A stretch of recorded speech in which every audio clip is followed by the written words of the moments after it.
Jimmy Carter has died. Carter served as the 39th President of the United States from 1977 to 1981.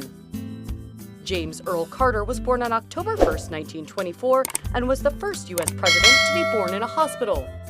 He grew up on a peanut farm in Plains, Georgia, and never forgot his roots. Carter served in the Navy before returning home to the family farm with his new wife, Rosalind. The couple welcomed 3 sons and a daughter. After serving as the governor of Georgia, Carter launched his presidential campaign in December 1974. His friendly, down-to-earth manner was a hit on the campaign trail. He defeated Gerald Ford and was sworn in on January 20, 1977. I, Jimmy Carter, do solemnly swear I, Jimmy Carter, do solemnly swear that I will faithfully execute that I will faithfully execute the office of President of the United States the office of President of the United States. His youngest daughter, Amy, was just 10 when her dad became president, and she grew up in the White House.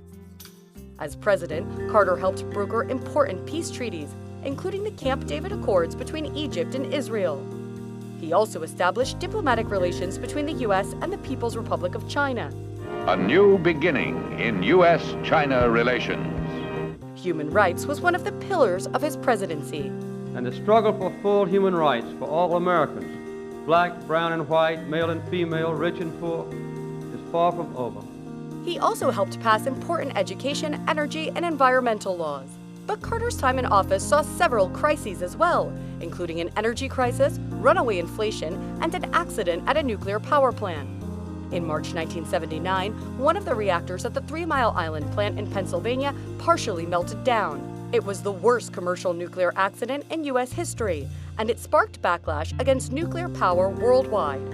Then, in November of 1979, 70 Americans were taken hostage in Iran. Carter worked to negotiate their release, but the Iran hostage crisis lasted 444 days.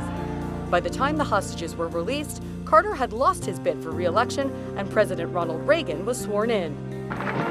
Private citizen Jimmy Carter steps forward to shake hands with the new president and Mrs. Reagan. But Carter stayed busy after leaving office. He founded the Carter Center, which works to advance human rights and democracy around the world. For his work, he was awarded the Nobel Peace Prize in 2002. The Carters volunteered building homes for those in need through Habitat for Humanity. And I think one of the basic human rights, along with freedom of speech and freedom of assembly and freedom of religion and trial by jury and a chance to elect your own officials, is to have a right to live in a decent home.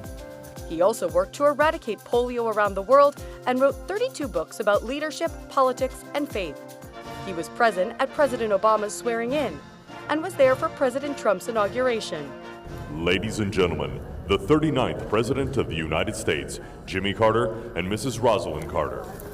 Carter continued to inspire even in his later years. Our nation should be known as a champion of peace. Our nation should be known as a champion of equality. Our nation should be known as a champion of human rights. It's those values that Carter championed throughout his life.